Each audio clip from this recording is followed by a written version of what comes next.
Shalom, na wasalimu katika jina la Yeshua aliye hai. Asifiwe Mwokozi. Ni wakati mwema ambao tunataka kujifunza neno la Mungu, lakini leo tutajifunza unabii wa Isaya 19. Amen. Lakini unabii huu ni unabii unaohusu Afrika ya Mungu, Africa that belongs to the Lord. Unajua Mungu ni mtu ambaye ni Mungu ambaye alikuwepo, atakuwepo na yupo.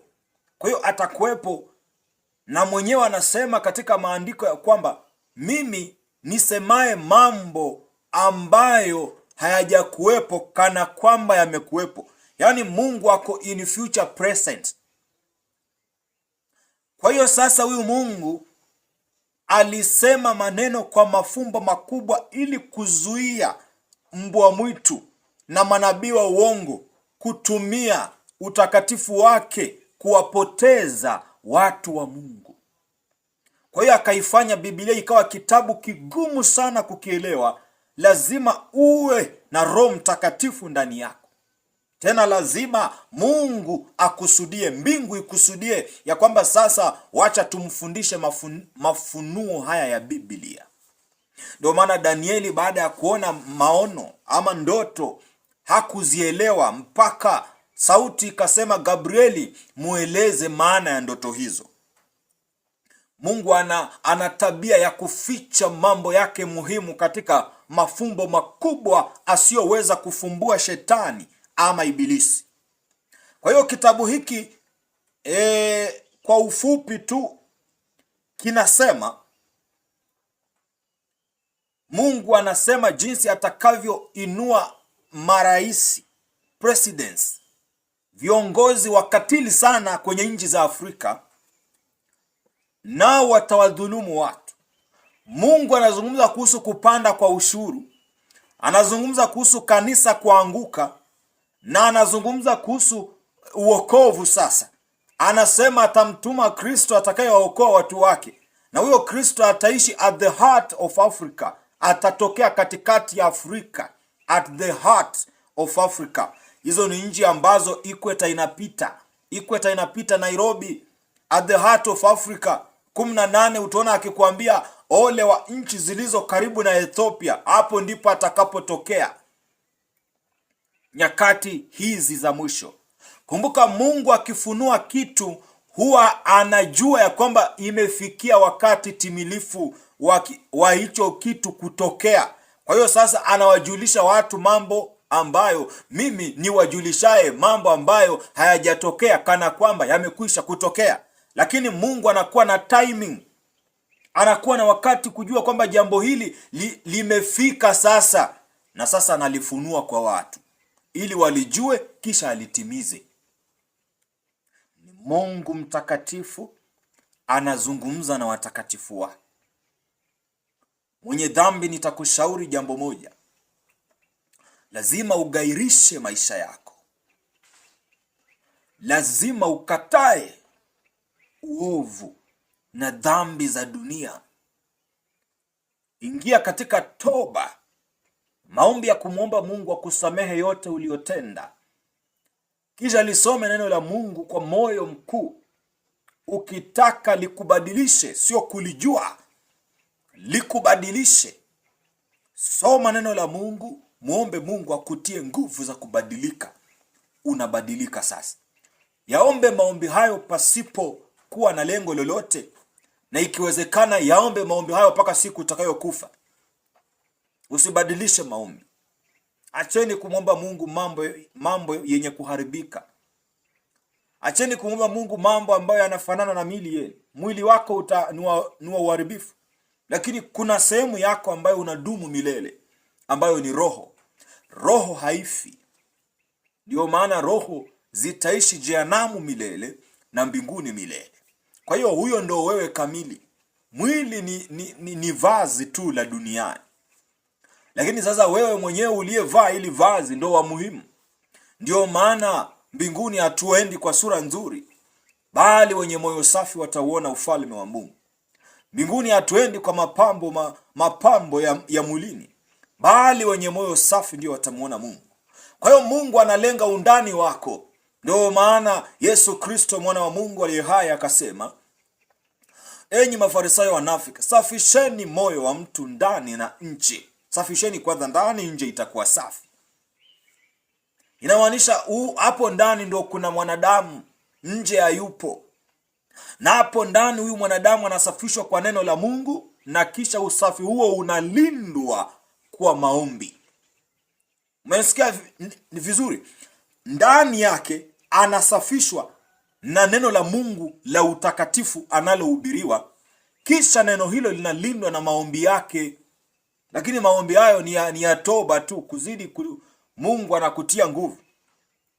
Unaomba hivyo, atakuja yule wa kweli atakayekaa nawe mpaka mwisho wa dahari, aitwaye Roho Mtakatifu wa uzima.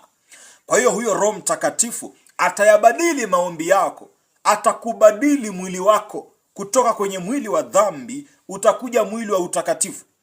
Atayafanya maisha yako kuwa tofauti sana. Na maanisha uokovu wako, ukiona umeokoka lakini maisha yako ni yale yale tu, basi lazima ukue na hatari nyingi. Lazima ujue kwamba sijaokoka. Yawezekana nimekuwa brainwashed. Yawezekana nimelagaika. Yawezekana nimefanywa msukule wa mhubiri fulani. Mungu ni pendo, awapenda wanadamu. Utaona katika kitabu hiki mwisho anasema, wabarikiwe sana Waafrika, wabarikiwe sana Waarabu, wabarikiwe sana Wazungu. Maana abarikiwe sana Misri, abarikiwe Asiria, Mwashuri, na abarikiwe Israeli, kazi ya mikono yangu mwenyewe. Anapenda kuokoa. Nawe uko wapi uokolewe? Anakuita njoo katika uokovu. Njoo katika msalaba wa toba na msamaha. Hebu tugairi makosa yetu. Tumwambie Mungu tumekukosea. Tumetenda dhambi. Tubadilishe tukufanane. Maandiko yanasema Yesu ataubadilisha unyonge wetu ataibadilisha mili ya unyonge wetu tufanane na yeye kwenye mwili wa utukufu wake, mwili wenye nguvu, mwili wenye maombi, mwili wenye toba. Kwa nini naokoka? Nahisi amani kubwa katika uokovu kuliko mwanadamu yoyote. Maana uokovu hauna thamani.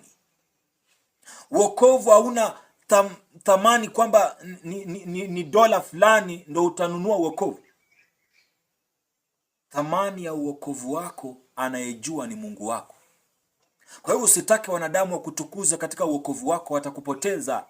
Sifa zinaua uokovu. Ama kutaka assurance.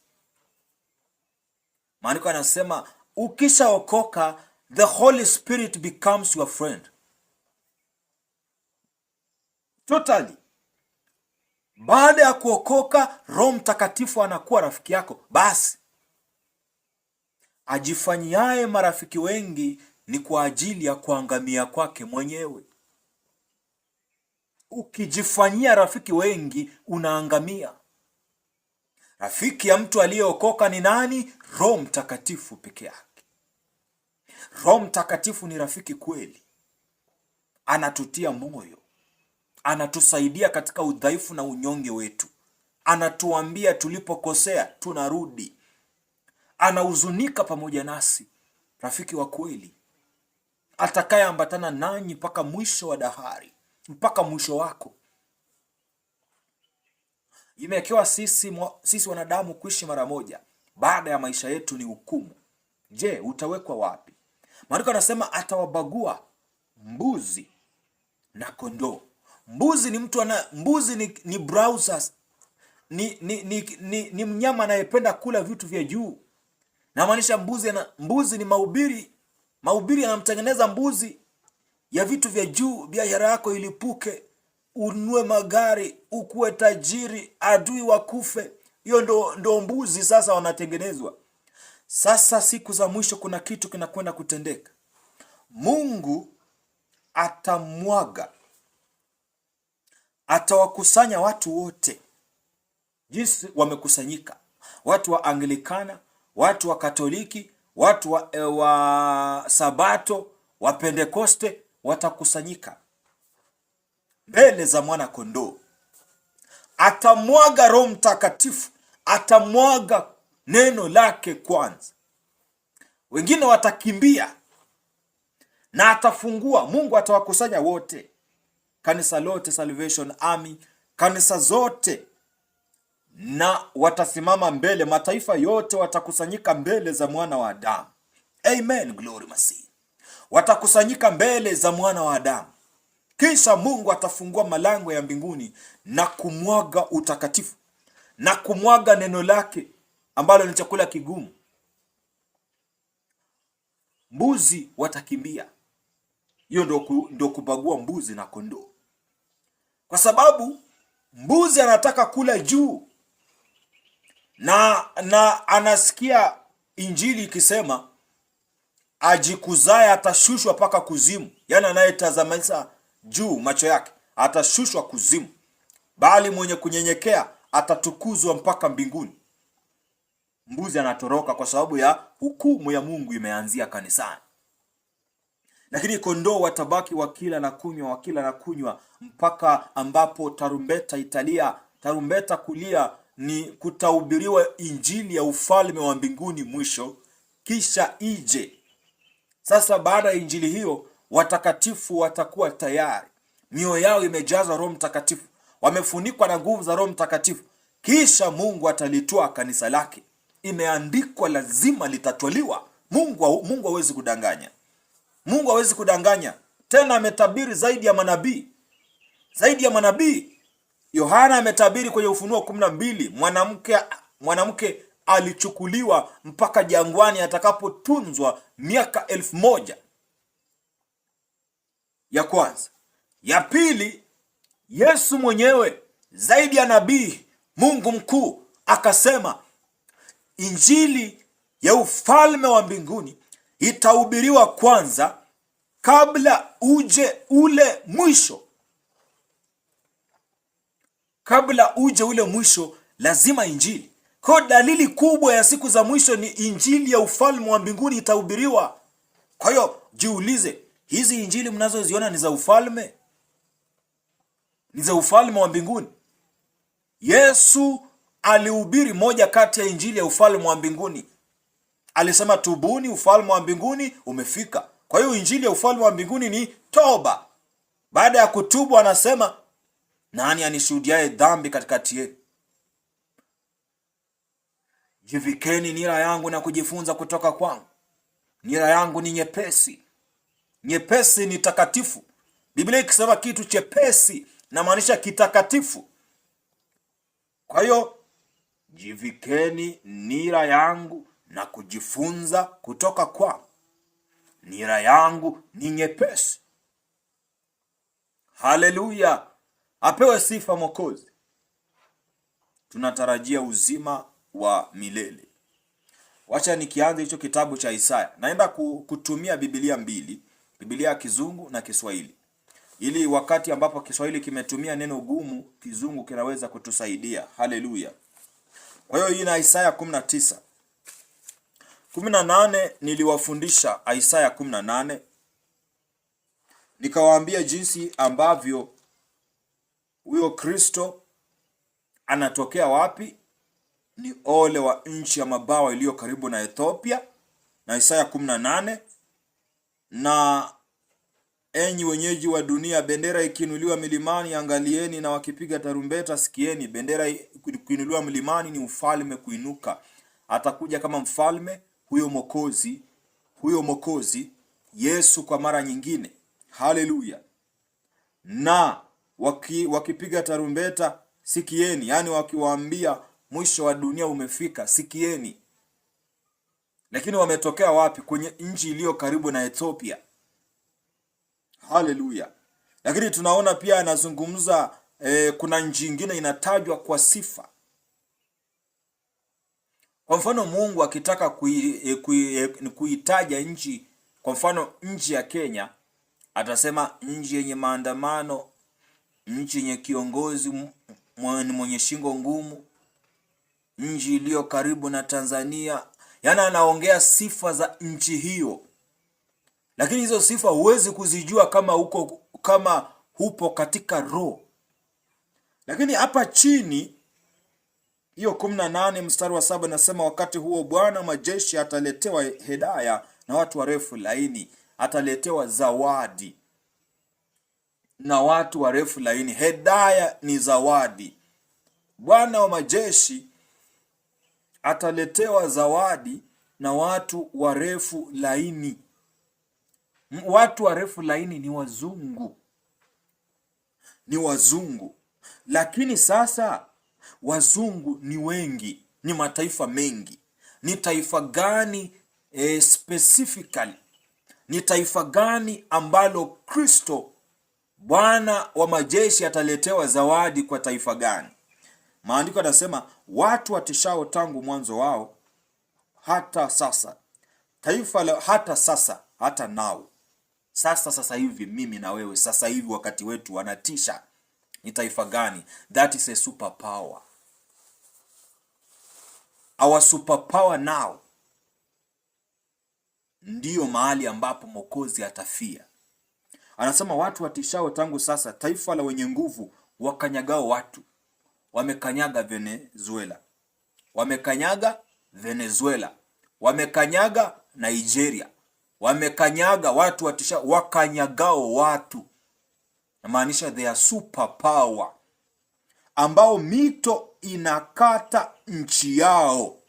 North America and South America, mito inakata nchi yao mpaka mahali pa jina la Bwana wa majeshi, mlima Sayuni. Mlima Sayuni ni mbinguni. Kwa hiyo Amerika watampelekea Bwana wa majeshi zawadi mbinguni.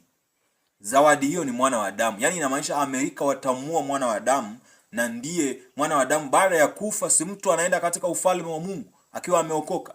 Ndio maana ya kwamba watu warefu laini watamletea Bwana majeshi zawadi. Haleluya. Mpaka mahali pa Sayuni. Mahali pa Bwana majeshi ni wapi? Mahali pa jina la Bwana. Mahali pa jina la Bwana. Jina la Bwana ni mtakatifu wa Israeli, si ndio? Sasa mji mtakatifu ni huko mbinguni. Kwa hiyo sasa wazungu ambao ni taifa superpower litampelekea Bwana zawadi mpaka mahali patakatifu. Kwa hiyo inamaanisha zawadi ya Bwana ni huyu Mwokozi atapelekewa. Inamaanisha atauawa na watu hao. Yaani taifa ambalo ni superpower ndilo litakalomuua mwana wa Adamu, naye atapanda mbinguni kwa siku 3 unusu. Hiyo roho ya uhai itarudi tena kuchukua mwili wake, kisha atapanda kwa wingu kama Ufunuo 11 inavyosema. Nimekueleza kwa kiasi kidogo hiyo 18, kitu ambacho nilisahau kuwaeleza. Bwana atafanya hivyo ili jina lake lipate kubarikiwa na watakatifu wapate kutiwa moyo kwa jambo hilo. Mtakapotiwa moyo kwa kitu hicho, sasa tunasubiri unyakuo. Tuanze sasa Isaya 19, kitabu chetu cha leo. Isaya 19. Haleluya. Hiki ni kitabu, ukiona kitabu kimetaja Misri, ni Afrika.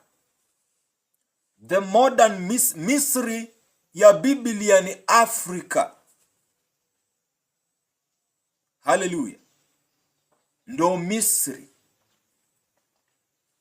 Na sasa ukiona imetaja nchi moja ya Kiarabu, inazungumzia Waarabu. Ikitaja nchi moja ya wazungu, inazungumzia wazungu. Kwa sababu unabii tuatabiri kwa sehemu, akaandika Paulo. Tunafunuliwa na kutabiri kwa sehemu. Kuliko Mungu ataje nchi za Afrika zote, huwa anataja nchi moja. Anataja tu watu weusi. Si unajua watu weusi wako wapi? Ni Afrika nzima. Kwa hiyo sasa huu ni unabii kuhusu Afrika ya Mungu inayokuja. na tunaenda kujifunza dalili za Afrika ya Mungu. Ufunuo 19 nasema, ufunuo juu ya Misri, tazama Bwana amepanda juu ya wingu jepesi, anafika Misri. Tazama Bwana amepanda juu ya wingu jepesi, anafika Misri. Kwa hiyo amepanda inamaanisha amekaa juu, si ndio? Kupanda kitu ni kukaa juu? Ndiyo, kukaa juu. Wapi kwa Biblia tunaweza tukajua ni kitu hiki? Yesu akasema, tazama Roho wa Mungu yu juu yangu. Yaani amepanda. Mtu akijazwa Roho Mtakatifu unaweza kusema amepanda katika roho, na maanisha amejazwa Roho Mtakatifu. Kwa hiyo ikisema tazama Roho wa Mungu yu juu yangu, huyo ni mwana wa Adamu anasema, tazama Roho wa Mungu yu juu yangu, yaani Roho wa Mungu amepanda. Na hapa sikiliza, tazama Bwana amepanda juu ya wingu jepesi. Yaani Bwana amejaa kama Roho Mtakatifu juu ya wingu jepesi. Kwa hiyo amepanda ni kujaza kitu Roho Mtakatifu, tunasema amepanda juu ya wingu jepesi. Sasa tujiulize, wingu linaweza kujaza Roho Mtakatifu? Hapana. Kwa hiyo hapa sio wingu kama hili. Maandiko yanasema malaika wa Bwana akawatangulia wana wa Israeli kwa wingu. Kwa hiyo malaika ni wingu, kama wingu, aliwatangulia kama wingu. Kwa hiyo malaika ni wingu. Malaika ni nani? Ni mjumbe wa Mungu, a messenger of the Lord, si ndio? An angel is a messenger of the Lord. Kwa hiyo tumejua malaika ni wingu. Wingu ni mjumbe wa Mungu, mjumbe wa Mungu, a messenger of the Lord. Kwa hiyo kama wingu ni malaika, malaika ni messenger of the Lord. Who is a prophet? A prophet is the messenger of the Lord, si ndio? Nabii ni nani? Nabii ni mjumbe wa Mungu, si ndio? Nabii akionekana kwenu, mimi nabii natembea nakuja kwako, nimekuja kufanya nini? Kuleta ujumbe wa Mungu. Kwa hiyo mimi ni nani? Mjumbe wa Mungu. Kwa hiyo hapa wingu jepesi inamaanisha nabii, a prophet. Sikiliza, Bwana amepanda juu ya wingu jepesi, anafika Misri. Inamaanisha Bwana amemjaza nabii, yaani Bwana yupo juu ya nabii, yaani Mungu ametokeza kama nabii, anafika Misri. Misri means Africa. Anafika Afrika. Yaani Bwana ni nani? Ni Roho Mtakatifu amejaa ndani ya nabii, anafika Afrika. Sasa huyu Roho Mtakatifu yu juu yangu. Siku zote Bwana aliwaambia manabii, kisha manabii wanatabiri wakisema asema Bwana. Lakini sasa Roho wa Mungu yu juu yangu. Mwana wa Adamu anakujaga kama prophet. Jesus Christ was a prophet. Angalia kitabu cha either Mathayo ama Yohana, mwisho kabisa, ukurasa wa mwisho, Biblia itakuambia kwamba mitume walikuwa wakitembea wawili. Yesu akawatokea pasipo wao kujua ni yeye.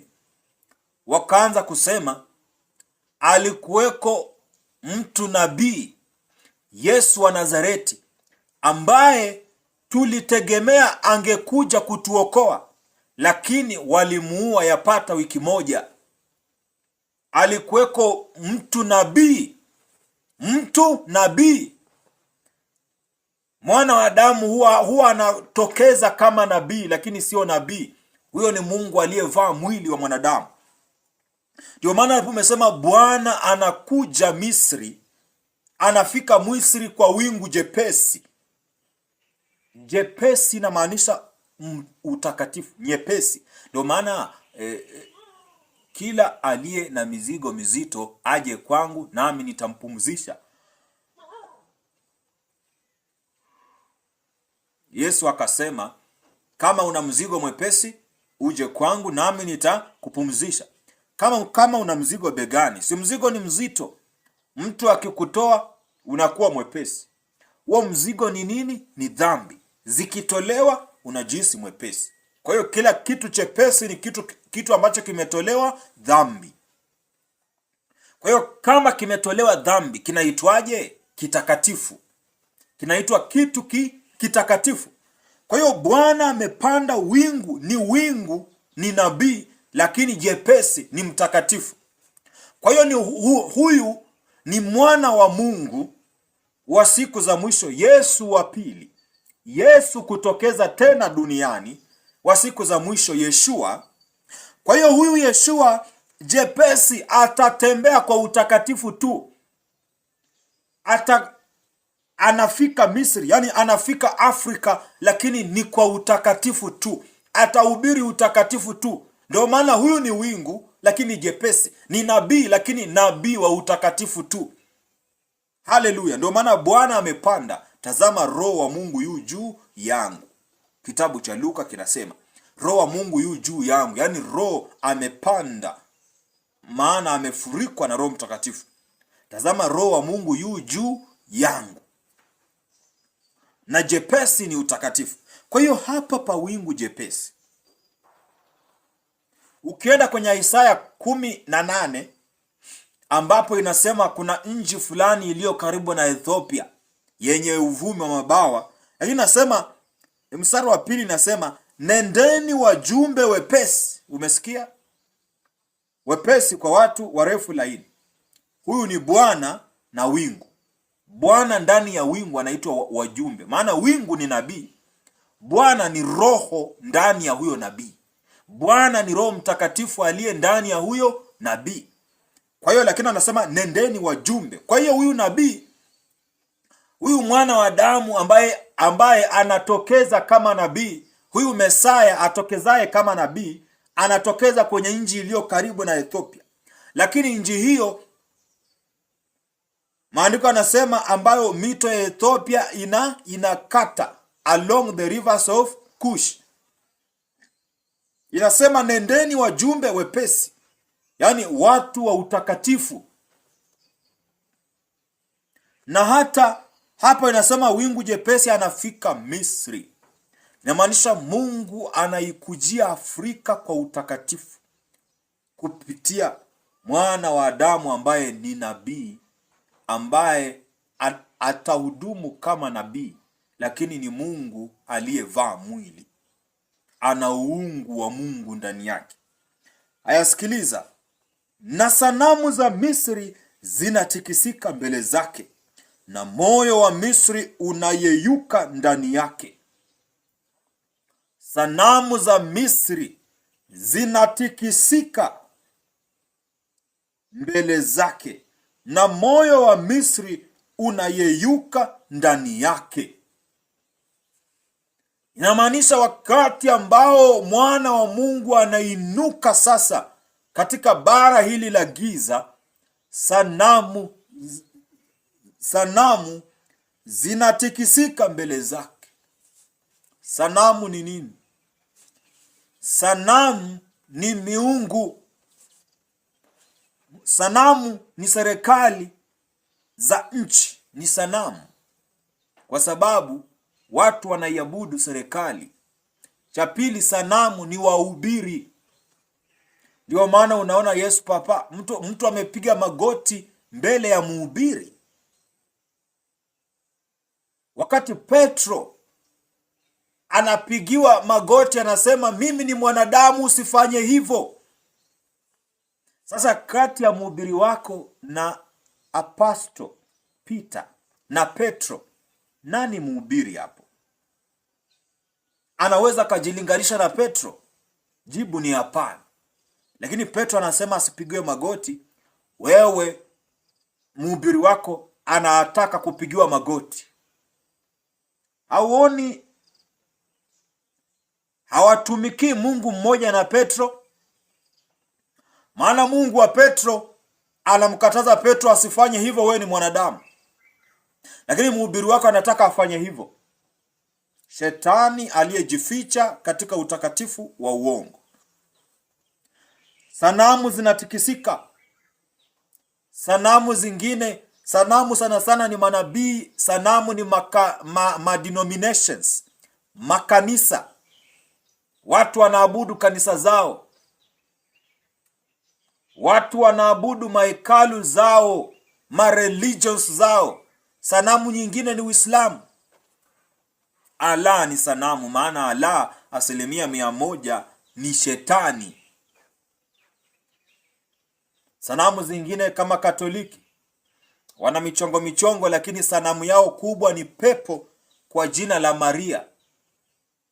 Wanaita Maria, lakini sio mama wa Yesu, ni pepo la baharini liitwalo Malikia wa Kusini, ndiye anaitwa Maria, Malikia wa Kusini. Kwa hiyo ndio hizo sanamu. Ndio maana Mwokozi ainukapo anakemea uovu wa kila hekalu bila uoga, uovu wa serikali bila uoga. Maana sanamu hizo zinafanyaje? Zinatikisika. Atakapoinuka kwa utakatifu, Katoliki inatikisika. Sabato inatikisika. Maana Sabato anaeleza kitabu cha Ufunuo na unabii wa Biblia vibaya. Na wanajiona wao ndo wanajua siku za mwisho. Kwa hiyo watatikisika. Kumbe tulielewa hivi na sio hivyo. Pentekoste watatikisika. Maana wao wanajua kuimba na kupiga makofi ndo Mungu. Sio Mungu. Yi Rabi Sai. Mungu ni utakatifu. Baba anawatafuta watakao muabudu kwa roho na kweli. Kwa hiyo kama hawana kweli na Roho Mtakatifu, hawamwabudu Baba.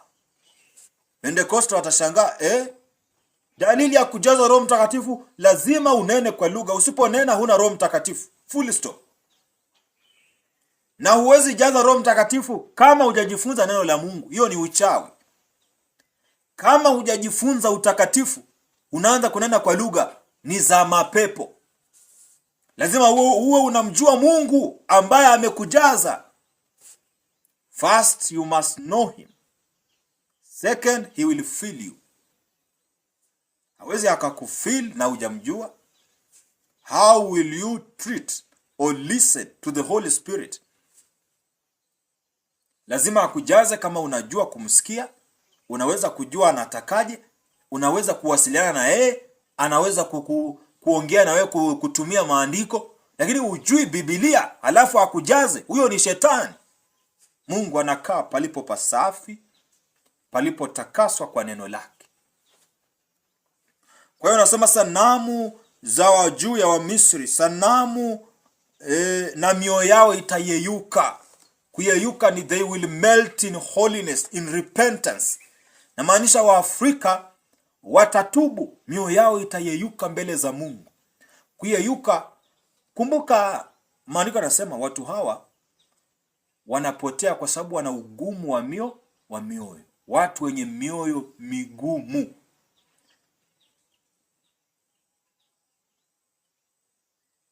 Watu wenye mioyo migumu.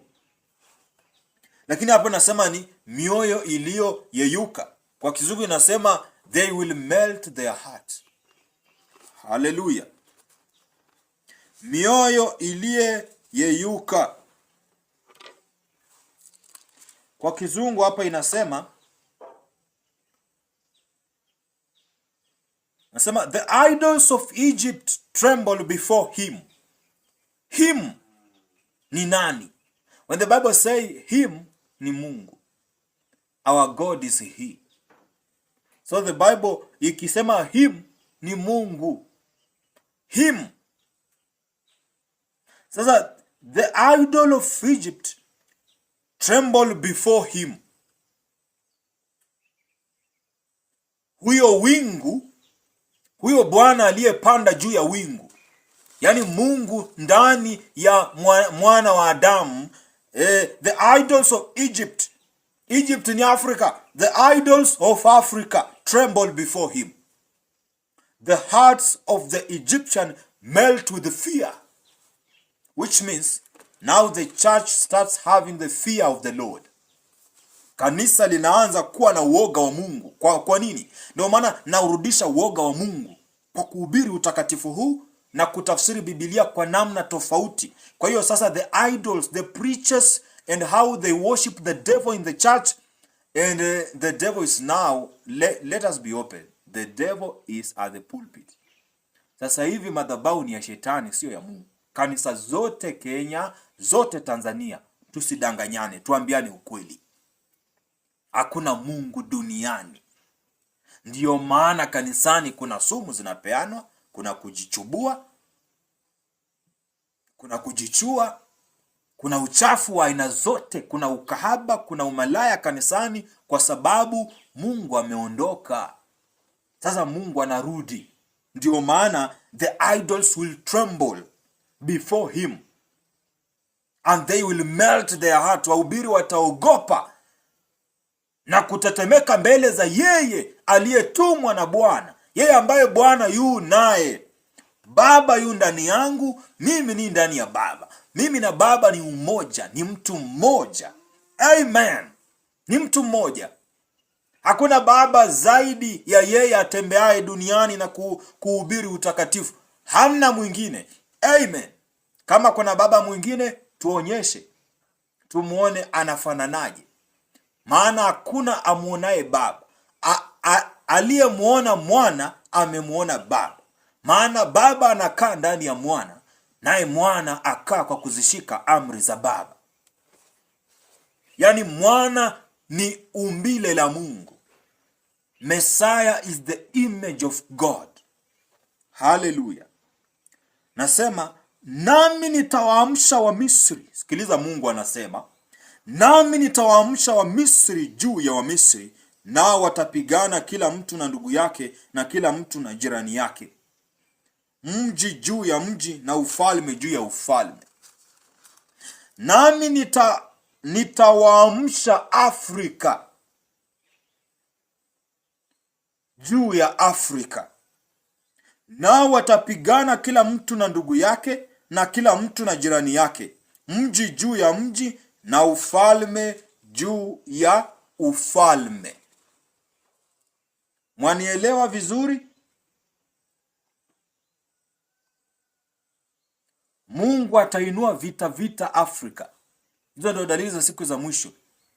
Atainua watu kupigana kabila na kabila. Yaani kutakuwa na confusion in Africa. Ya kwamba Bwana ataamsha Misri dhidi ya Misri.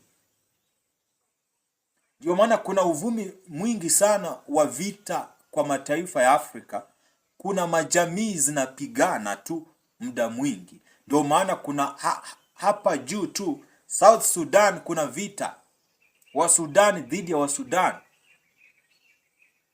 Civil war. Hapa Kongo kuna vita. Hallelujah. Na hata nchi karibuni nchi za Afrika kuna vita tu. Vita vingine hata Tanzania kuna vita vya majeshi na wananchi. Kenya kumekuwa na vita vya wananchi na mapolisi. Kwa hiyo ni amewaamusha wa Misri, amewaamusha wa Afrika dhidi ya Waafrika. Ndio maana hatuwezi kusema wakoloni wamewaua hawa vijana. Gen Z hawakuuawa na wakoloni, waliuawa na Waafrika wenzao. Ndio maana nitawaamsha Waafrika dhidi ya Waafrika. Tanzania hivyo vifo vyote sio wakoloni wamewaua. Aliyetuua ni Samia na utawala wake. Aliyewaua wa Kenya ni Ruto na utawala wake na mapolisi wake na wanajeshi wake. Aliyewaua wa Tanzania ni Samia na wanajeshi wake, sio wakoloni wala sio mzungu. Nitawaamsha wa Afrika dhidi ya Waafrika. Nitawaamsha wa Misri dhidi ya wa Misri. Hiyo ndio Mungu anasema. Ndio maana mchakato wa maandamano ulikuwa ni mpango wa Mungu kuamsha Wamisri dhidi ya Wamisri. Uganda the same thing. Sio United States ambayo imeua Uganda. Ugandans are killed by Museveni and his army. Hiyo ni kweli. Nitawaamsha. Ndio maana wa vijana waliamsha kwa kusudi la Mungu, kuitoa siri za kiserikali. Maana serikali imekuwa ikiua kwa siri muda wote. Kwa hiyo kilichofanyika, Mungu wa mbingu na nchi anawaamsha vijana hawa, wanakufa hadharani, kunakuwa na evidence recording ili kuwaonyesha ukatili uliomo katika mfumo wa serikali ambao ninyi mnautazamia. Yaani Mungu anataka kuinua serikali tofauti za nchi. Mungu anataka kubadilisha constitution and the government, the system. Ndio maana jiwe la Danieli liliipiga miguu ya sanamu. Kuna sanamu na mfalme. Mfalme Nebukadneza ndio mpinga Kristo. Sanamu yake ni serikali. Ndio maana Antichrist will rule through the governments. Sasa Mungu anataka kudestabilize na kuzivunja. Anataka kuharibu mifumo ya serikali na kuziporomosha, to make them collapse. Na anainua sasa Holiness One. Hallelujah. Sasa maandiko yanasema nitainua Wamisri dhidi ya Wamisri. Ufalme dhidi ya ufalme ni kama Sudan, Rwanda na Kongo. Kuna manjinji zitaingia vitani. Hallelujah. Na roho ya Misri itamwagika kabisa katikati yake, nami nitayabadilisha mashauri yake, nao watakwenda kwa sanamu zao na kwa waganga na kwa wapiga ramli na kwa wachawi. Mungu anasema na roho ya Misri itamwagika katikati yake. Katikati ni capital city, katika miji. Roho ya Misri kumwagika ni vifo.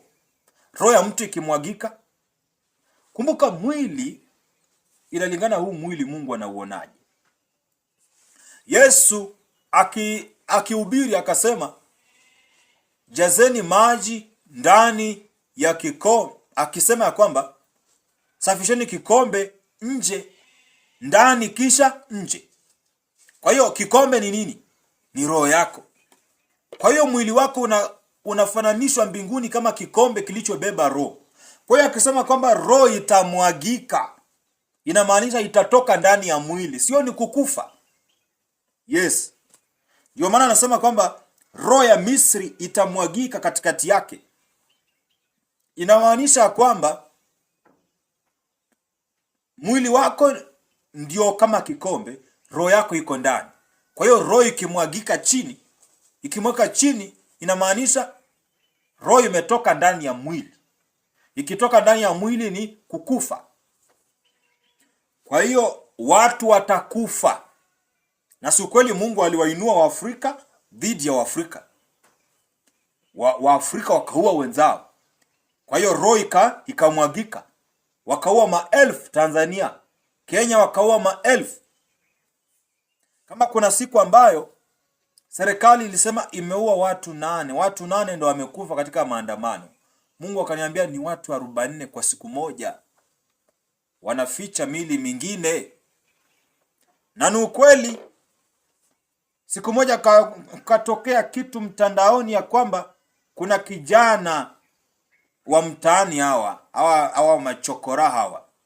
Hawa kijana wa mtaani alikuwa anaongea na mmoja kati ya watu wa kusafisha jiji la Nairobi, akasema tulikuwa tunabeba mili ilikuwa 32. So God proved to me 32 plus 8 is 40 ambaye alisema, lakini sasa nchi iliambiwa ni 8. Lakini 32 zimefichwa. Kwa hiyo ni watu maelfu walikufa. Ndio maana Mungu akasema nitawainua Wamisri dhidi ya Wamisri. Yaani vijana dhidi ya serikali. Kisha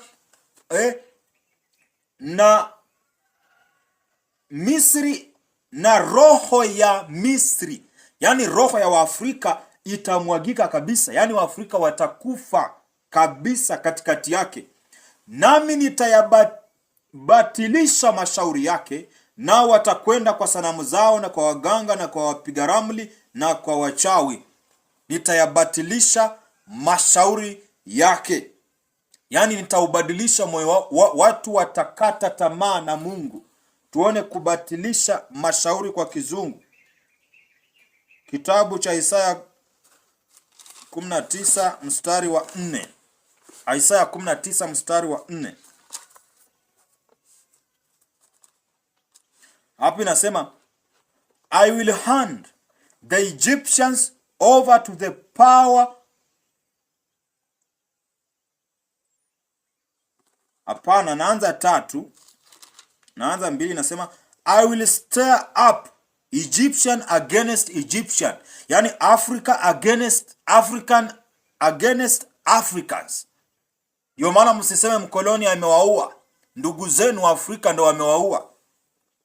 I will stir up Egyptian against Egyptian. Brother will fight against brother. Si ni ukweli?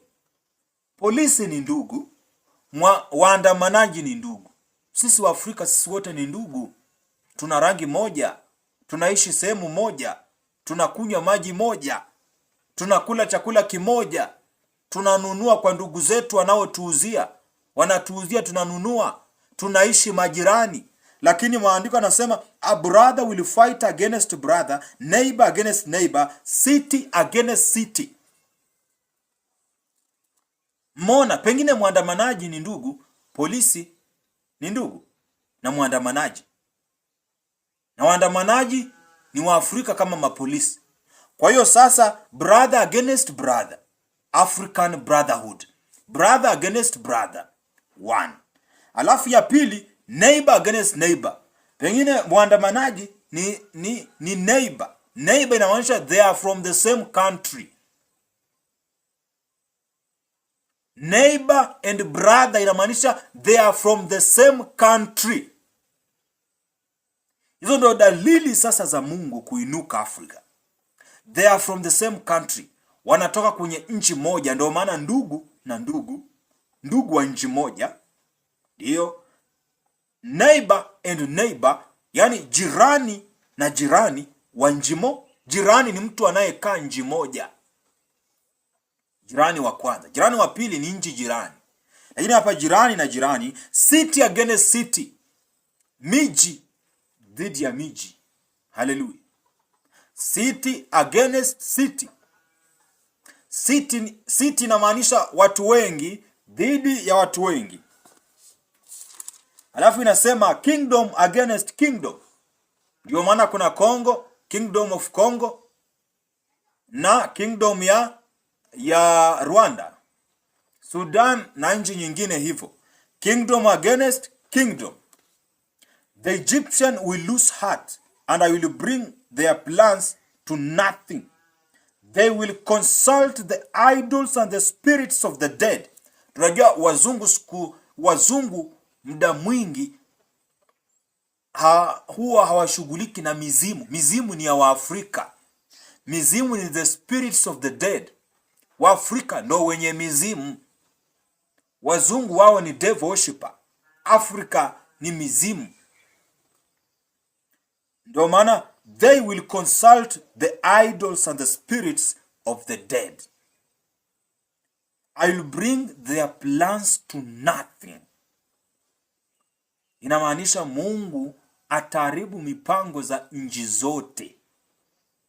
They will consult the idols and the spirits of the dead, the mediums and the spiritists.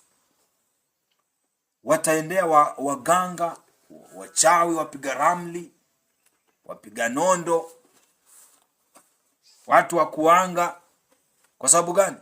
Watapoteza tumaini kwa Mungu. Na ni mpango wa Mungu. Mungu anataka kuua dini mbili duniani. Mungu anataka auwe Ukristo na Uafrika. Ukristo, dini ya Uafrika na Uislamu.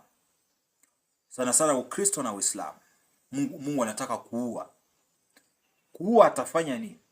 Wakristo wataomba sana Mungu ajibu ili wakate tamaa. Hapa ndio maana anasema wataendea miungu, waganga, wapiga ramli na wachawi. Mungu unaomba kwa jina la Yesu Kristo, unaomba, hakuna jibu, unaenda kwa mganga. Imetabiriwa hapa. Waislamu wanaomba Allah, hakuna, wanaenda kwa mashehe wachawi na waganga wenye kutumia majini. Wengine wanaenda kwa mizimu ya mababu zao. Ni mpango wa Mungu kamili.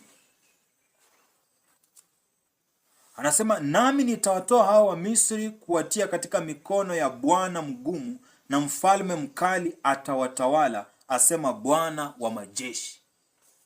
Nami nitawatoa hao wa Misri na kuwatia katika mkono wa mfalme mgumu ambaye atawatawala. Yaani Mungu atatupea viongozi wabaya.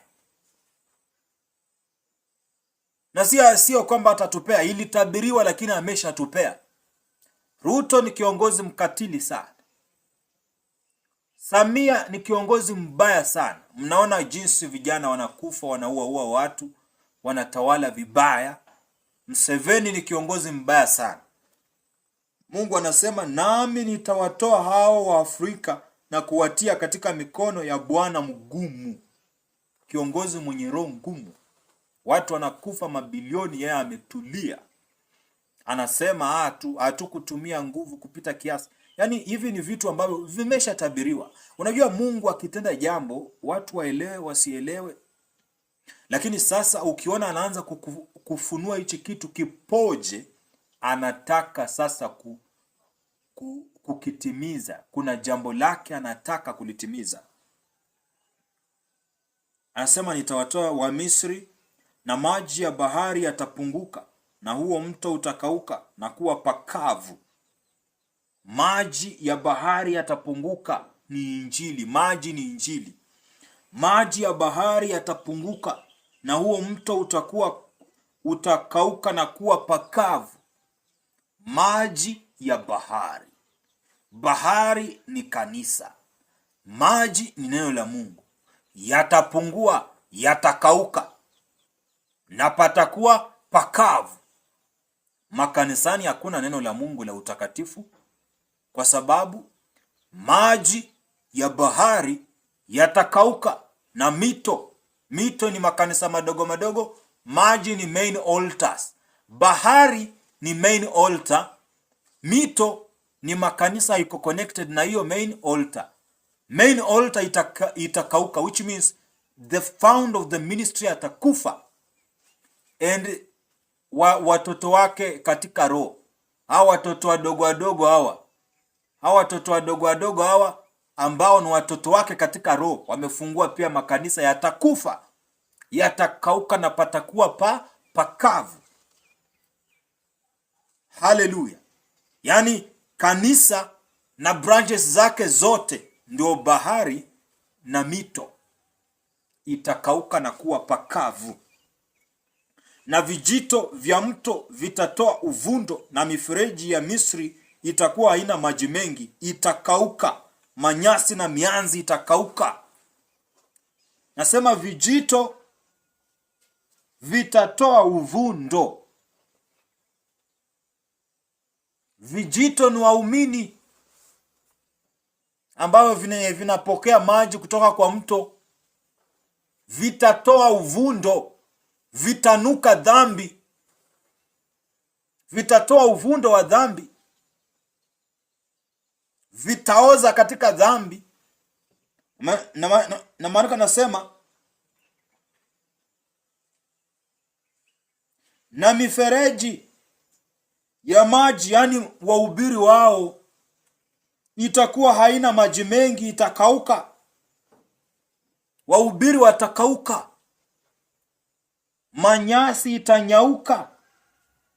Manyasi ni miti iliyemea karibu na mto. Karibu na mto itakauka. Na maanisha waumini wote watakauka.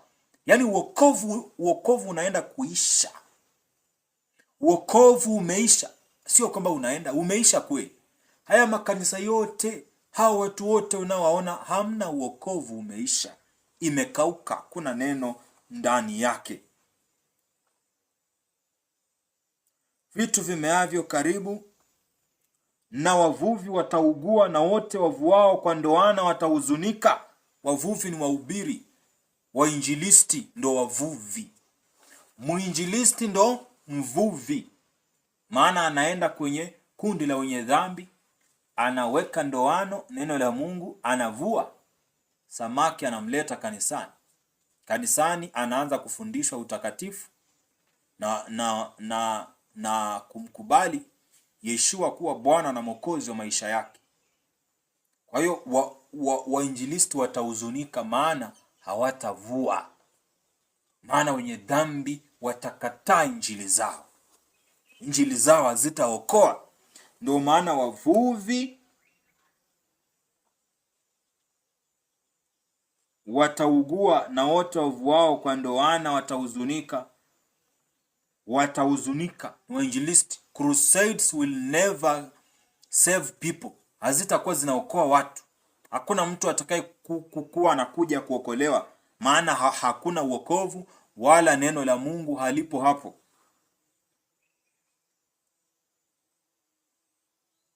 Hapa chini 10 nasema, na nguzo za nchi zitavunjika vipande vipande, wote wafanyao kazi ya mshahara watahuzunika nafsini mwao, wakuu wa Soani wamekuwa wapumbavu.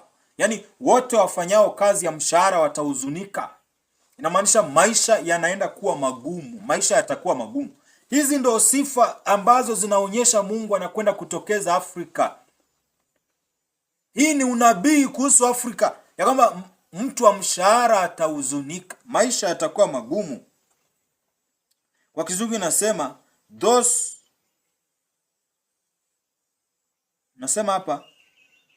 those who work with combed flax will despair. Yaani wale wanaofanya kazi watafanya nini? Watahuzunika. Na inasema hapa chini, the weavers of fine linen will lose hope. What is fine linen? What is fine linen? Mavazi meupe ya utakatifu. Will lose hope. Namaanisha wahubiri wanaohubiri utakatifu watakata tamaa. Mfano, Mbarikiwa Mwakipesile alikuwa mtumishi wa Mungu wa kweli, alikata tamaa. Makenzi alikata tamaa, akatumbukia shimoni. Mbarikiwa the same way. Pascal Keshan alihubiri utakatifu na kuimba utakatifu wa Mungu, alikata tamaa. The weavers of the fine linen will lose hope. The weavers of the fine linen will lose hope.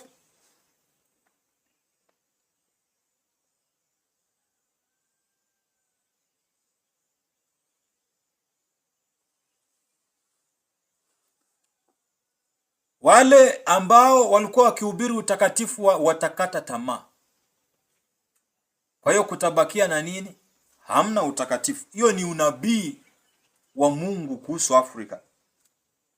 Anasema the officials, sikiliza, the workers in cloth will be dejected, and all the wage earners will be sick at heart. Yaani uchumi utapanda juu sana na ushuru utakuwa juu. Ndio maana the workers in cloth will be dejected, and all the wage earners, watu wa mshahara, watakatwa housing levy, watakatwa ushuru mingi.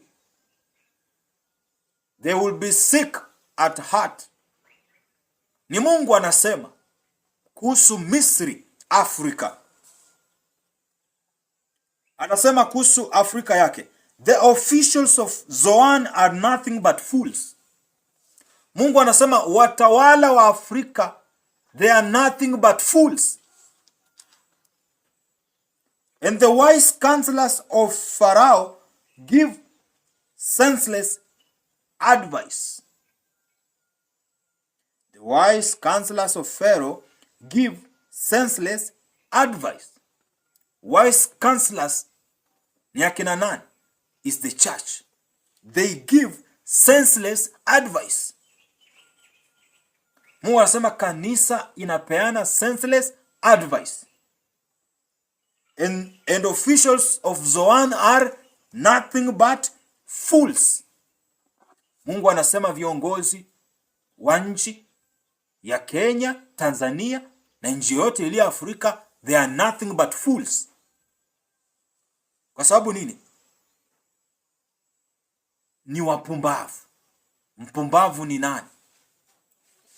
Ni mtu asiyeshika sheria ya Mungu na kuwa mwenye haki. Yaani hawana haki ndani yao. They are nothing but fools. Ukiona Mungu anakuita mpumbavu, na maanisha hata huna haki ndani yako, huna utu, huna roho nzuri, wewe ni shetani.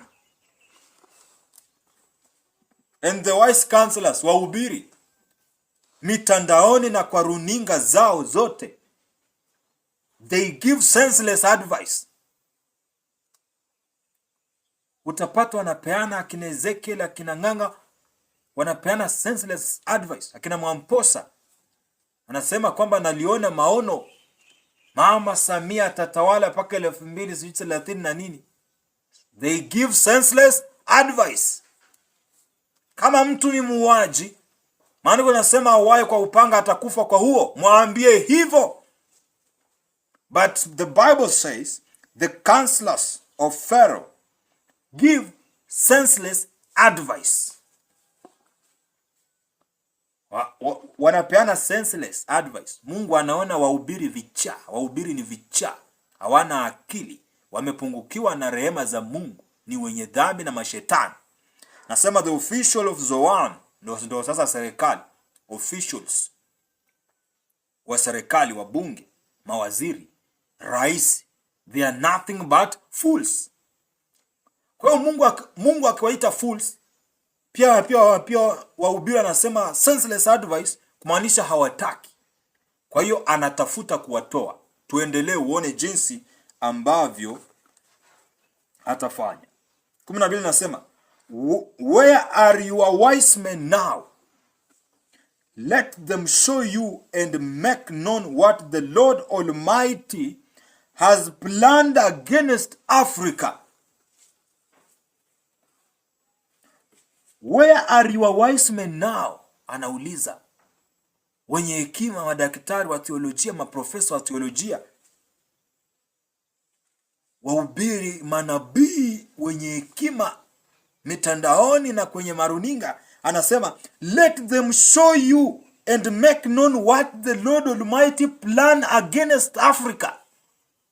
Wawaambie nini Mungu anataka kufanya Afrika. Yaani Mungu alijivunia, maana ameficha hizi siri sana. Alijua hakuna atakaye zifunua. The officials of Zoan have become fools, and the leaders of Memphis are deceived. The cornerstone of her people have led Africa astray. Cornerstone ni wahubiri. Jiwe la pembeni ni wahubiri. Wahubiri wa Afrika wamewapoteza Waafrika ndugu zao. Hayo ndio ambayo Mungu anayasema. Na pia anasema the officials have become fools. Mungu ameghadhabika na serikali za manchi. They have become fools, and the leaders are deceived. Wamedanganywa na ibilisi, wamedanganywa na nafsi zao, na wamekuwa wajinga, na wahubiri wamewapoteza watu.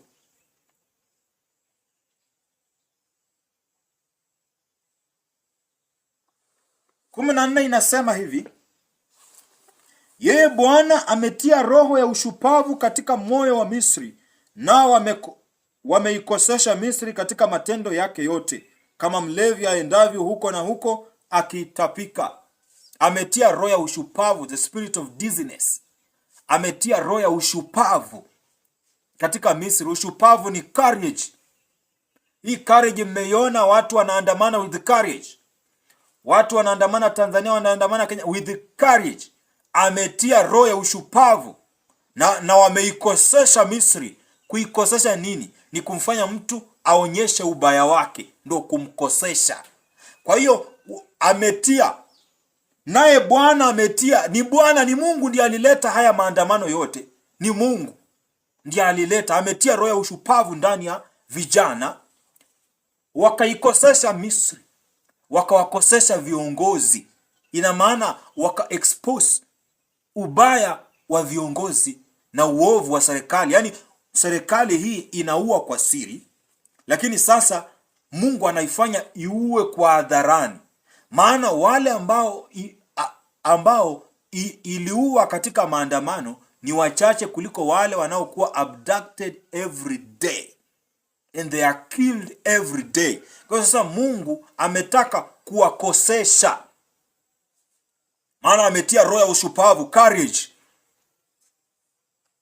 Haya mambo yote ni ya Mungu, anataka kufanya jambo Afrika.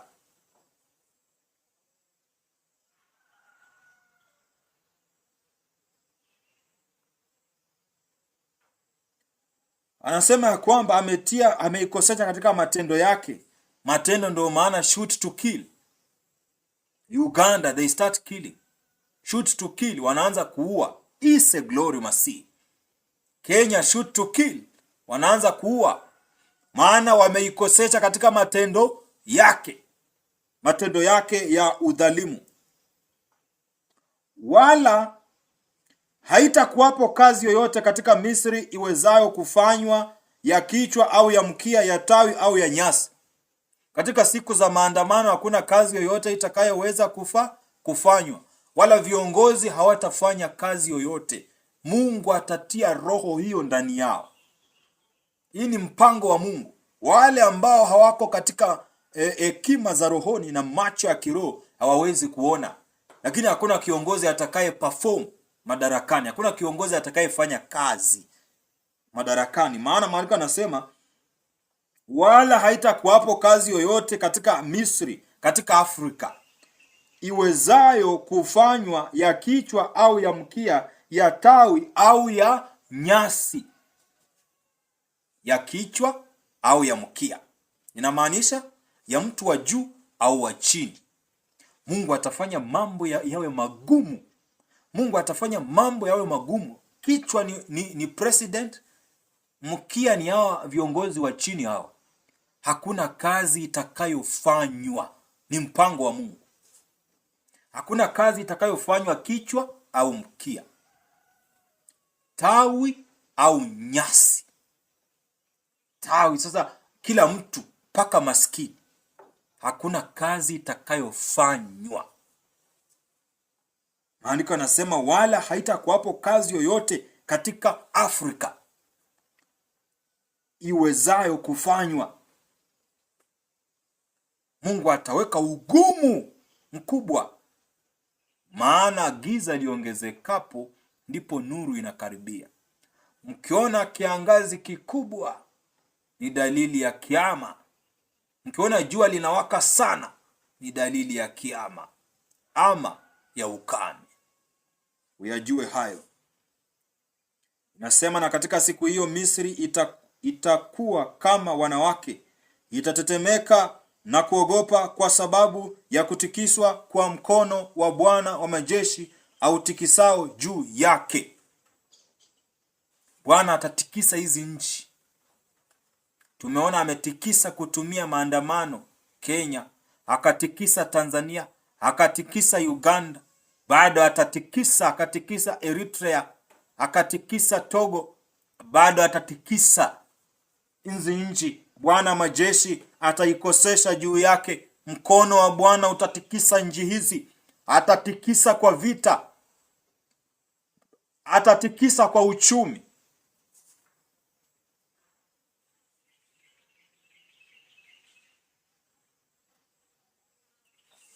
Kwa hiyo sasa sikiliza. Bwana atakapokuja kwa utukufu wake, na ameshakuja katika nchi hizi za Afrika, ataikomboa moja ambayo ni Kenya. Tanzania itafuata upesi sana. Hata kwa safari moja atazikomboa mbili. Kisha nchi za Afrika zitaanza kutikiswa na mkono wa Bwana, zitaanza kuchafuka mpaka zitaanza kujiunga na nchi hizi mbili. Hivyo ndio Mungu anataka aimeze Afrika. akishaimeza Afrika atawameza Waarabu. Akishawameza Waarabu atamalizisha na wazungu, na huko ndiko atakako kufa Kristo, na hapo ndipo mwisho wa ulimwengu. Sasa Mungu hana la kudaiwa na dunia. Amewahubiria utakatifu, waliofuata wameokoka, waliokataa wanahukumiwa, dunia inaangamizwa, ufalme wa mbinguni unashuka, watu wanakaa na kutawala. Mungu anasahau mambo na kuzimu na jehanamu zinawekwa, kuzimu inachukuliwa inatupwa kwenye tanuri la moto, na wafuasi wake wote na wanadamu waliomkataa Mungu. Sasa inakuwa hukumu imekamilika. Wenye haki wanaishi kwa amani katika Sayuni, bali wenye dhambi wanatendeana dhambi na kudhulumiana kuzimu kama watumwa na wafungwa. Ahimidiwe Mungu kwa kuwa sisi anatufundisha neno lake la utakatifu na kutuokoa. Kitabu hiki ni kirefu, nitaruka. Nitasoma hapa 19. Nitaanzia 16. Nilikuwa nimefika ngapi? Nilikuwa nimefika nitaendelea tu. Sitaruka kwa sababu hapa ambapo nimefika ndo pazuri sana. 17 inasema nchi ya Yuda itakuwa sababu ya utisho kwa Misri, kwa Waafrika. Kila mtu atakayeambiwa habari zake ataingiwa na uoga kwa sababu ya kusudi la Bwana wa majeshi analolikusudia juu yake. Umesikia? Nchi ya Yuda ni Israeli. Israeli itakuwa sababu ya utisho kwa Afrika. Kila mtu atakayeambiwa habari zake ataingiwa na uoga kwa sababu ya kusudi la Mungu analokusudia juu ya Afrika. Umesikia Biblia ilivyosema? Kwa Kizungu inasema hivi, chapter 7 verse 17 inasema, and the land of Judah will bring terror to the Egyptians and to the Africans.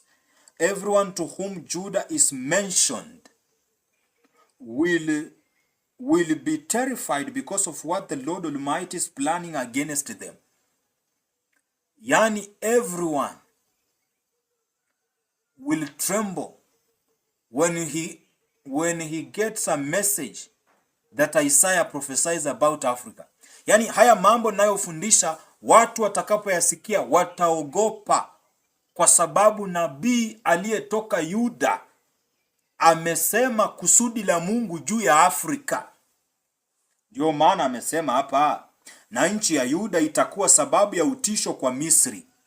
Kila mtu atakayeambiwa habari zake ataingiwa na uoga kwa sababu ya kusudi la Mungu analokusudia juu ya Afrika. Ataingiwa na uoga. Tunaendelea sasa hapa, kuwa makini sana uone sasa hilo kusudi la Mungu lenyewe. Nasema katika siku hiyo itakuwa miji 5 katika nchi ya Misri itumiayo lugha ya Kanaani na kumwapia Bwana wa majeshi. Mji mmoja utaitwa mji wa uharibifu. Mji wa uharibifu. 18 inasema, in that day 5 cities in Africa will speak the language of Canaan and swear allegiance to the Lord Almighty. One of them will be called the city of the sun. Sasa angalia Biblia ya Kiswahili ilivyosema.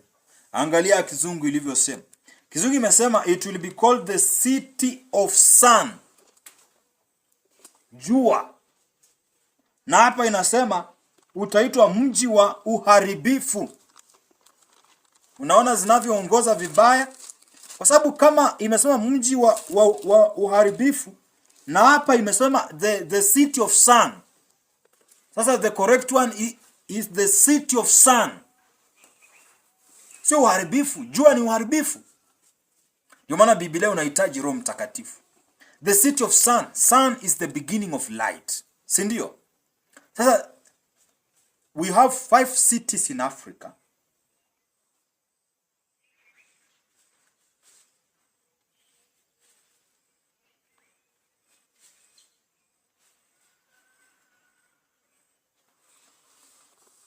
Five cities in one nation called Kenya.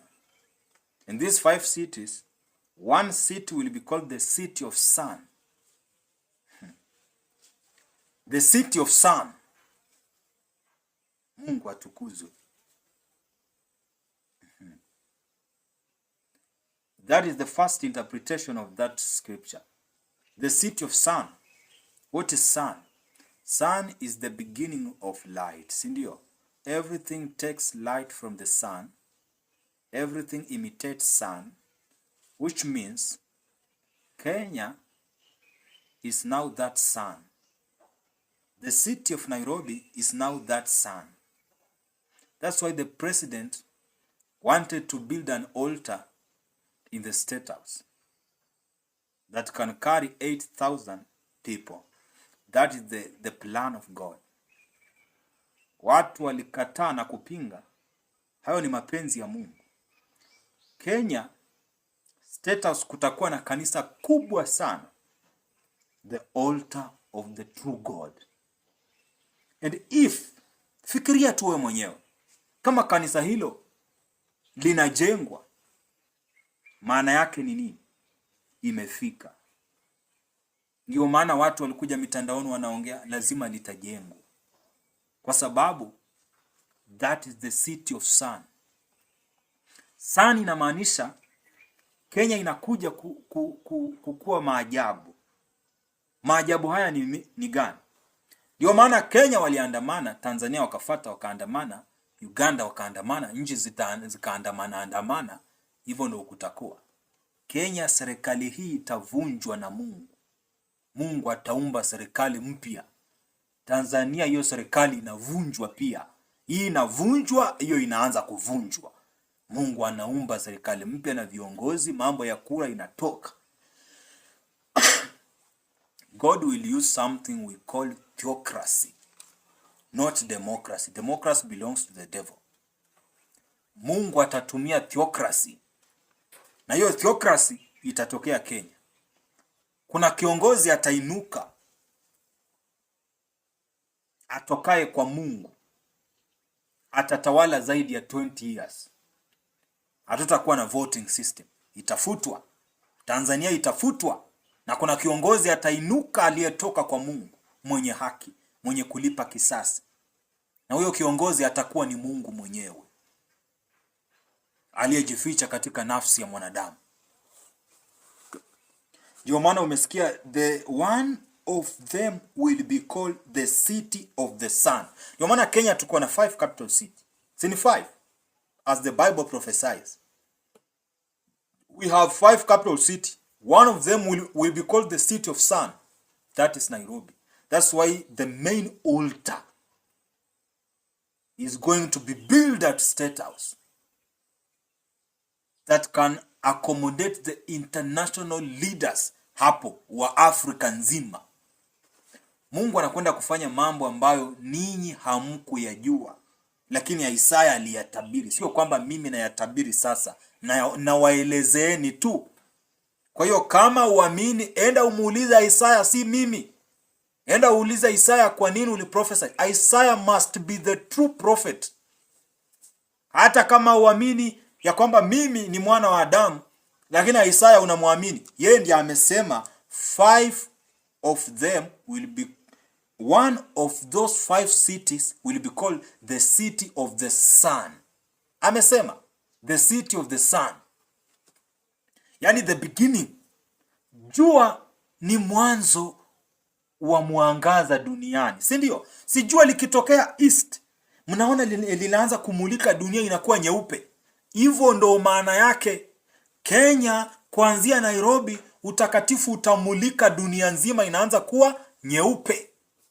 Na kuanzia Nairobi Mungu atainua, atasimamisha ufalme usioweza kutetemeshwa. Atavunja serikali za dunia, na huo mwangaza utatoka Nairobi unaingia Tanzania, unaingia Rwanda, unaingia Burundi, anabadilisha hizi nchi. Yani the city of sun. Yani which means the beginning. The beginning. And this thing is going to be done by God himself. Will be called the city of sun. and swear to the Lord Almighty. In that day, 5 cities in Egypt will speak the language of Canaan. The language of Canaan ni Kiswahili. 5 cities wataongea Kiswahili.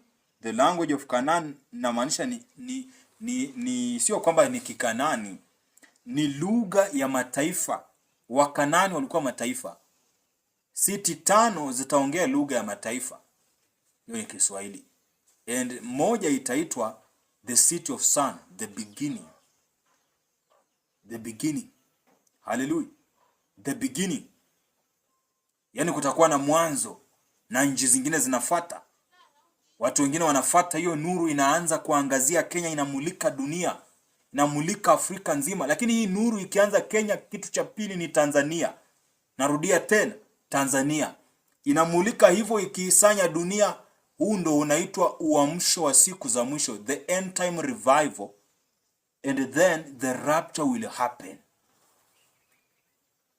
Hapa anasema nayo, sikiliza, katika siku hiyo itakuwa madhabahu katika nchi ya Misri kwa Bwana, na nguzo mpakani mwake kwa Bwana.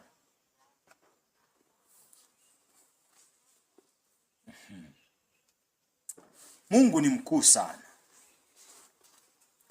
Kutakuweko na madhabahu katika siku hiyo, itakuwa madhabahu katika nchi ya Misri. Sasa Afrika kutakuwa na madhabahu kwa Bwana Mungu aliyeziumba mbingu na nchi, kwa Bwana, na nguzo mpakani mwake kwa Bwana, na nguzo mpakani mwake kwa Bwana. Kwa Kizungu inasema 20, inasema it will be a sign and witness to the Lord Almighty in that day. Chapter 19 verse 19. In that day there will be an altar to the Lord in the heart of Egypt.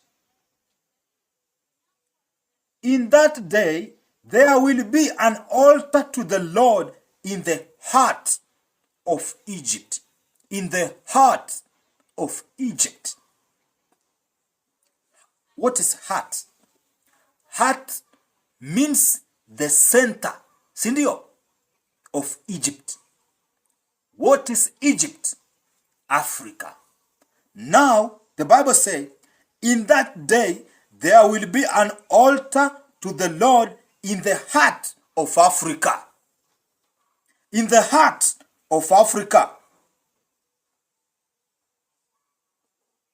In the heart of Africa.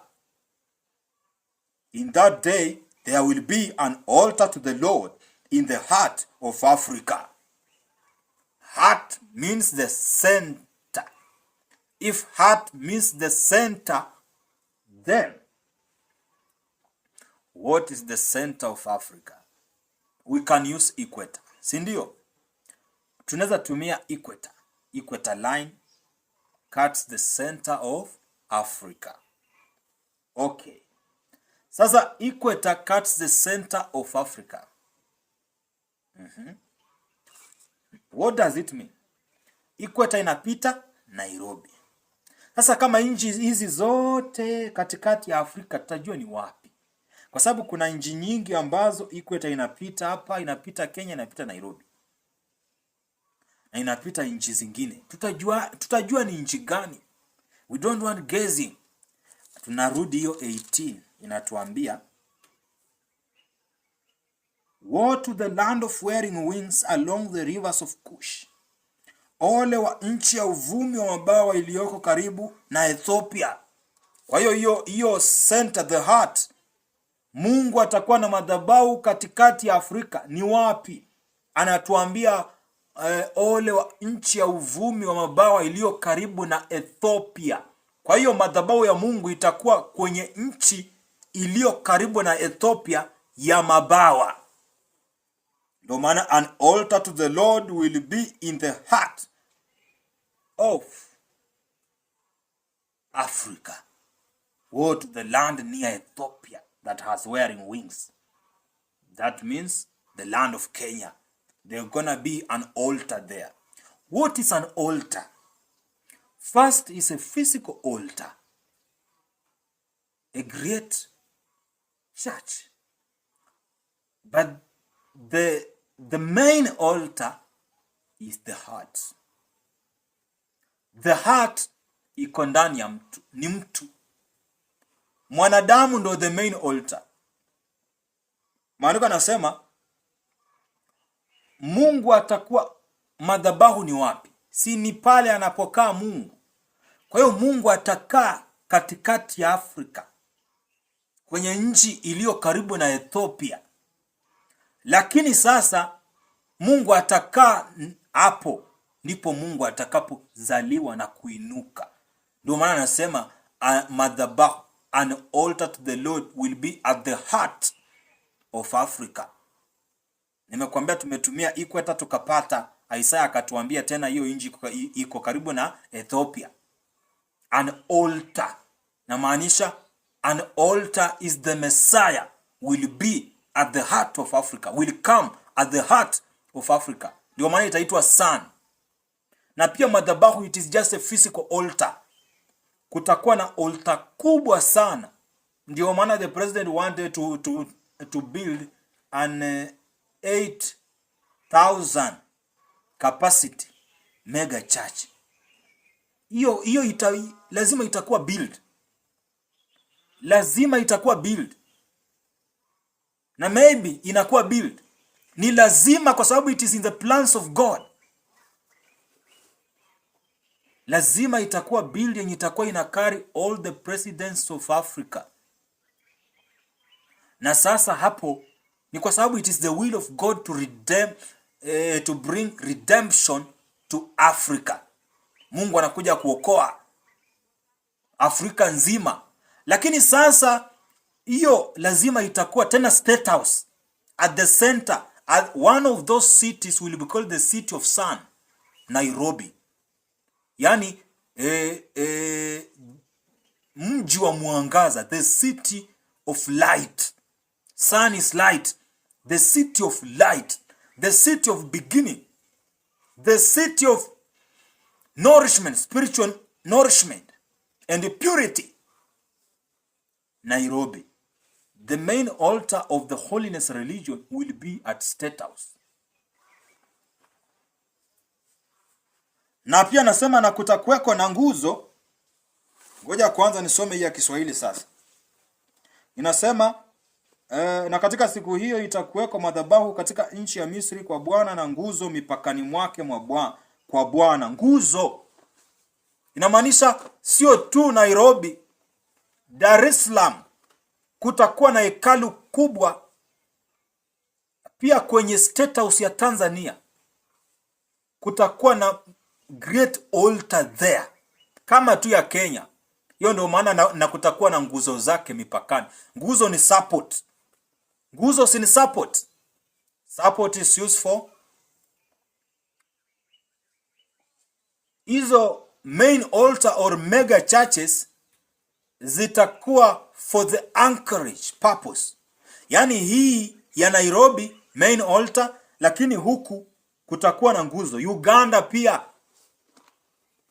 kwa State House watabuild a mega church for the Lord. Na mipakani mwake kutakuweko na nguzo. Nguzo ni support. Kama hii ni church, lakini support inatoka Tanzania, support inatoka huku, support huku. Inamaanisha nini? Tanzania pia kutakuwa na great main altar at State House. Zote zinakuwa build at the center, at State House, at the heart. Paka Uganda. Hizi nchi zote za East Africa. Nchi zote za East Africa kutakuweko hivyo. Main altar ya holiness religion itakuwa at each and every State House. That is the prophecy of the Lord. Hallelujah. Tunamalizia. Na Bwana, sikiliza sasa hapa. nayo itakuwa ishara na ushuhuda kwa Bwana wa majeshi katika nchi ya Misri, yaani katika nchi ya Afrika. Sasa sio Afrika, ni katika nchi ya Afrika. Umeona hapo imebadilika? Kuna tofauti ya kusema katika Misri, katika Afrika, na katika nchi ya Misri. Yaani inamaanisha katika nchi ya Afrika. One country in Africa. The Bible says what?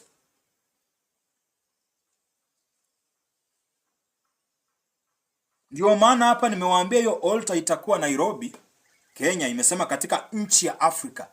Maanisha sio ni Afrika, lakini katika nchi. There is a country, a specific country. Kutakuwa na main altar. Na hiyo ni na tazameni jinsi mambo ambayo ya Mungu yanaendelea na yanataka kutimia. Hiyo kanisa sasa hivi imeisha miezi mingapi? Miezi mingi sana. Hiyo kanisa inajengwa State House. Imeisha miezi mingi, hiyo kanisa lazima isimame State House. Hii ambayo imetabiriwa hapa. God is making people do something. Yaani Mungu anaweza kutumia mtu yoyote kutimiza mapenzi yake, hata kama huyo mtu hajui, lakini anatimiza.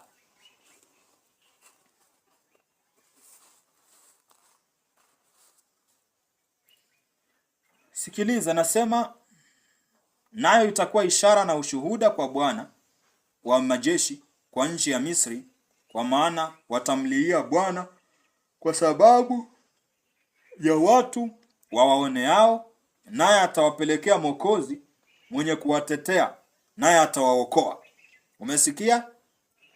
Nayo itakuwa ishara na ushuhuda kwa Bwana wa majeshi katika nchi ya Misri, kwa maana watamlilia Bwana kwa sababu ya watu wanaowaonea, naye atawapelekea Mwokozi mwenye kuwatetea. Mwokozi ni nani? Kristo. Kristo Yeshua, Mwokozi mwenye kuwatetea. Naye mwenye kuwatetea, naye atawaokoa. Naye atafanyaje? Atawaokoa. Atawapelekea Mwokozi mwenye kuwatetea, nao watamlilia Bwana. Kwa hiyo Kenya watamlilia Bwana, naye atawapelekea Mwokozi mwenye kuwatetea.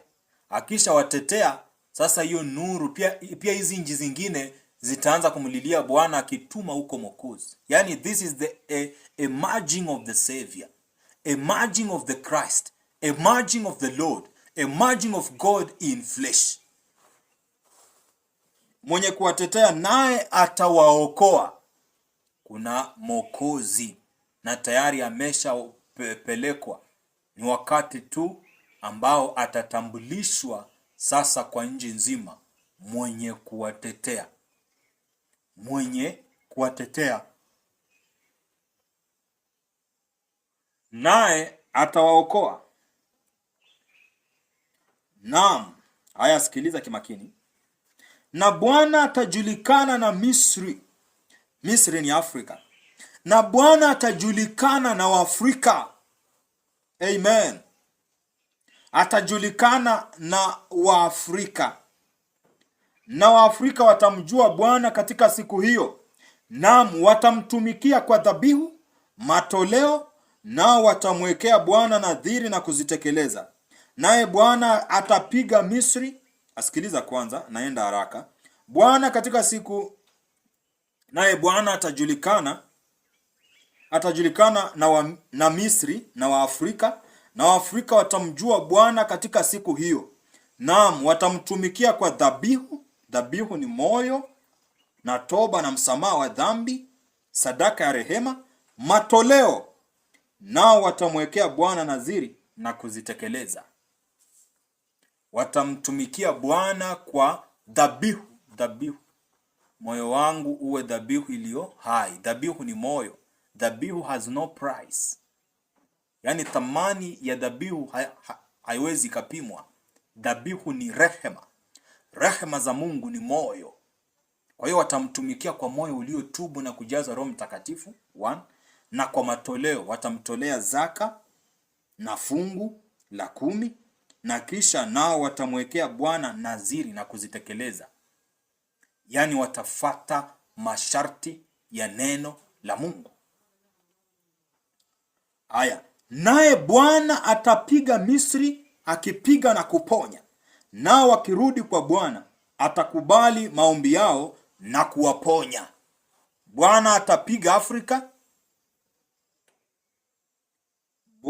Naye Bwana atapiga Afrika, akipiga na kuponya.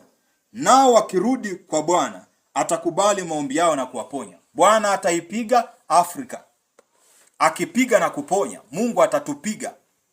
Moja kati ya pigo ambalo Mungu hajaliondoa, amelisongesha, ni mafuriko. Mungu atapiga Afrika, akipiga na kuponya. Nasoma kwa Kizungu kisha nikueleze atatupigaje na kutuponya aje. Maandiko anasema ya kwamba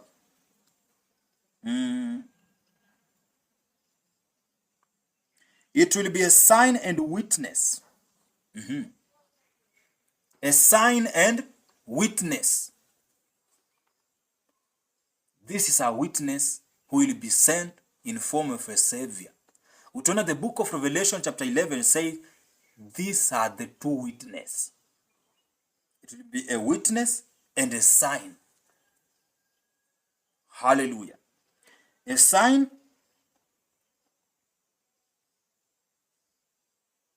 anasema a sign and a witness to the Lord Almighty in the land of Egypt, when they cry out to the Lord because of their oppressors, he will send them a savior, a mighty savior, a defender, and he will rescue them. So the Lord will make himself known to the Egyptians, to the Africans. Kwa hiyo, a sign and a witness. The sign of the end time is the Messiah. The fulfillment of the prophecy of Isaiah and the emergence of Messiah is the true and the only sign of the end time. Is the doctrines that I am preaching.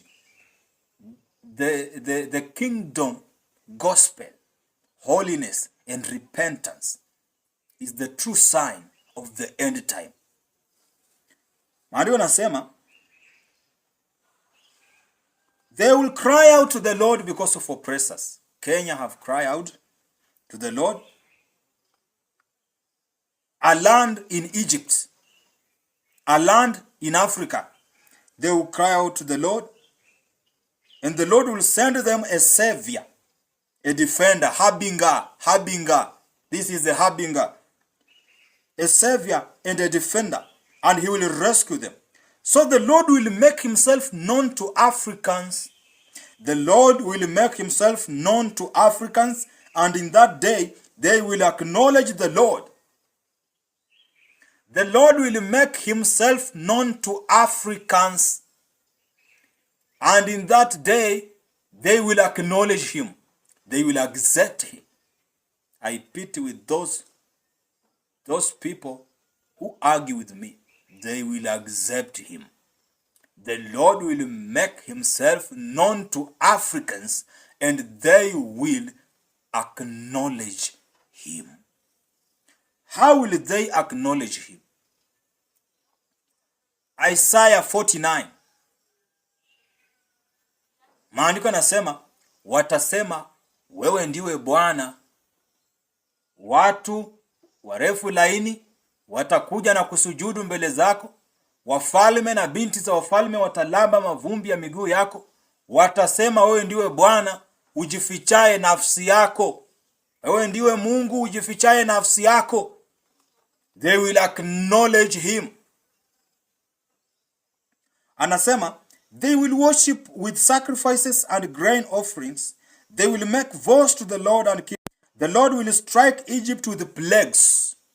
Do you hear it? The Lord will strike Egypt with plagues. He will strike them and heal them. The Lord will strike Egypt with plague. He will strike them and heal them. He will strike them and heal them. They will turn to the Lord, and he will respond to their pleas and heal them. Sasa which plagues? The Lord will strike Egypt with plagues. Go to Revelation chapter 11. Tuangalie ni which plagues. Revelation chapter 11 kwa haraka tu. Ufunuo 11. Which plagues? Ndio hii hapa Ufunuo 11. Maandiko nasema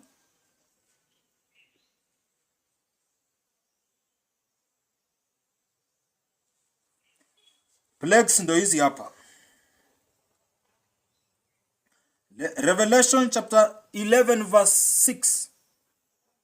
Chapter 11 verse 6, the Bible says, they have power to shut up the heavens so that it will not rain during the time they are prophesying, and they have power to turn waters into blood, to strike the earth with every kind of plagues as often as they want. Umeona? They have power to shut heaven.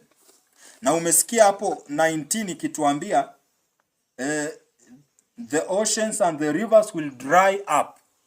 Vitu vitakauka. The oceans and the river will dry up. Simetuambia Isaiah 19. Ayasikiliza hapa. They have power to shut heaven, to shut up the heavens so that it will not rain. That will make the oceans and the river to do what? To dry up.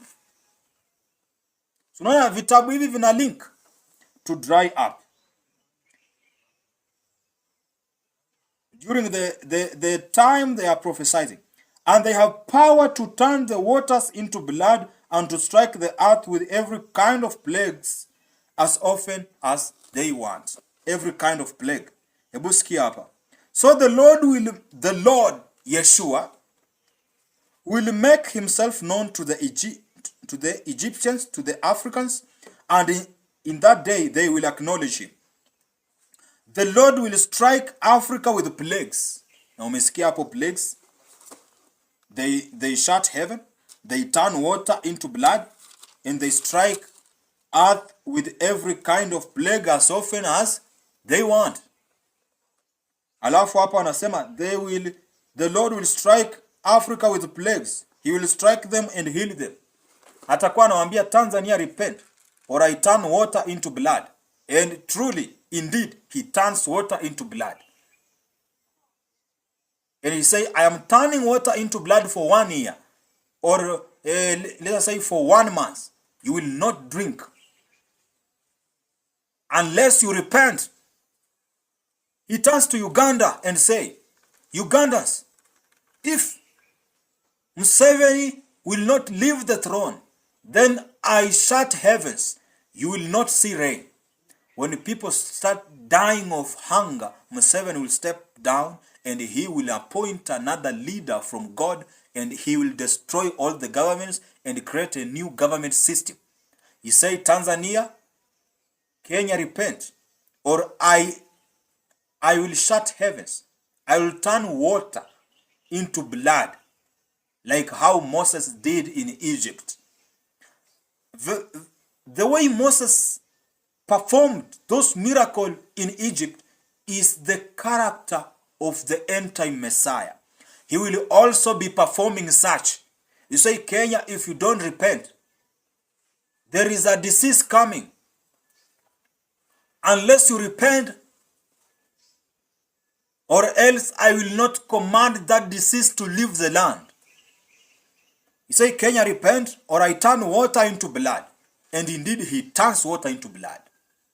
Until the day you repent, the president resigns, and then he chooses another president, he breaks the government, form a new government, and then he commands water to return back to its original state. And the water will be automatically changing from blood to its original state. That is how the Lord is going to perform, and the Lord is going to move at these end times. Kitabu chetu kimeisha, lakini namalizia hapa kwa Kiswahili kwa sababu hapa ni pepesi. Inasema kwa Kiswahili hapa, inasema 19, inasema mwisho hapa, inasema siku hiyo itakuwa njia kuu itokayo Misri na kufika hata Ashuri. Mwashuri atafika Misri na Misri atafika Ashuri na Wamisri wataabudu pamoja na Waashuri. Na maanisha kutakuwa na njia inayotoka Misri ikija huku, yani kutakuwa na transport system. Watu wataweza kutoka mbali na kuja. Unaona kuna ndege za angani, kuna airlines. Si kuna airlines za Dubai. Zinatoka Mwashuri. Mwashuri ni Assyrians. What are Assyrians?